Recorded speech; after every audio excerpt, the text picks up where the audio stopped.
Attorneys for Judge Kavanaugh's accuser, Dr. Christine Blasey Ford, are demanding from the Senate Judiciary Committee in exchange for her testimony. One of the most controversial points, that Kavanaugh testify first.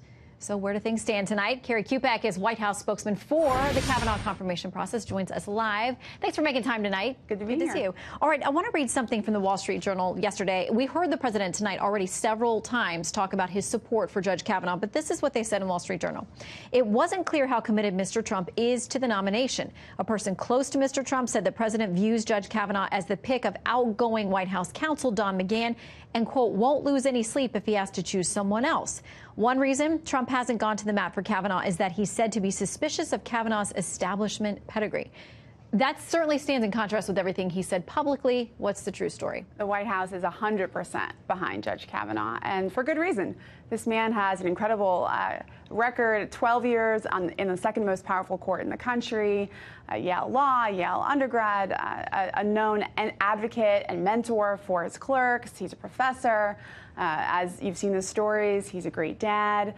He's a great member of the community, engages in all kinds of community service. And so I can tell you the White House is 100% behind Judge Kavanaugh. So we know when all of this broke and the Senate Judiciary Committee, the Republicans, the majority, started to put together their investigation. They reached out to him. He immediately testified under penalty of felony if he was lying. So we know they have his testimony, but Democrats say he needs to take another step. Here is what Senator Gillibrand had to say.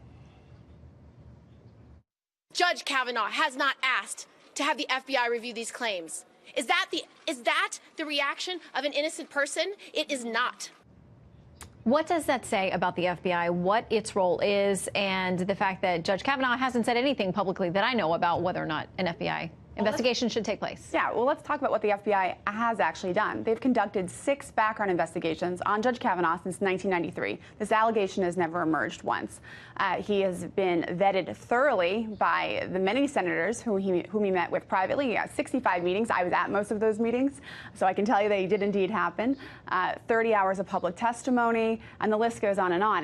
There's a closed-door session where the senators could have asked him anything they wanted, and the FBI did its job. They submitted their background investigation to the Senate, to the White House. The White House gave it to the Senate as a courtesy. That's the process. And when this allegation did arise, it was added to his file, given to the White House. White House immediately gave it to the Senate Judiciary Committee. And what do we have now? We have a public hearing. Chairman Grassley and the other senators are taking this seriously. They want to hear from Ms. Ford.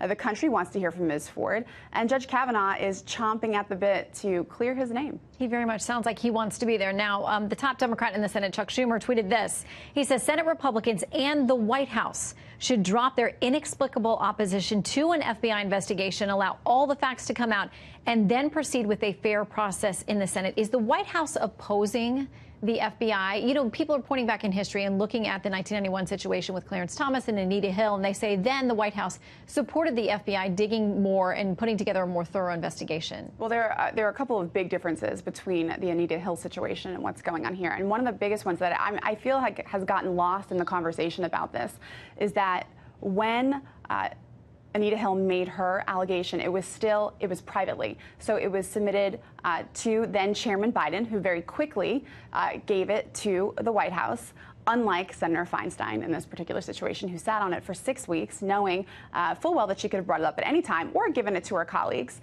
And then at that point, the White House decided to do a few interviews, and then they reopened the hearing after that was leaked. At that point, it was public information. So the purpose of an FBI investigation is to keep things confidential and private, because that ensures that people who are speaking will speak with candor, and they can rest assured that they can be anonymous, and that's fine. And that's not where we're at now. Everything's public at this point. The FBI has done its job. Now the Senate Judiciary Committee is doing their job, and they are looking very seriously into this particular allegation. Well, we'll see who shows up on Monday, and with that deadline coming tomorrow morning, we're all paying very close attention. Kerri, thanks for coming in. Thanks for having me. Good to see you.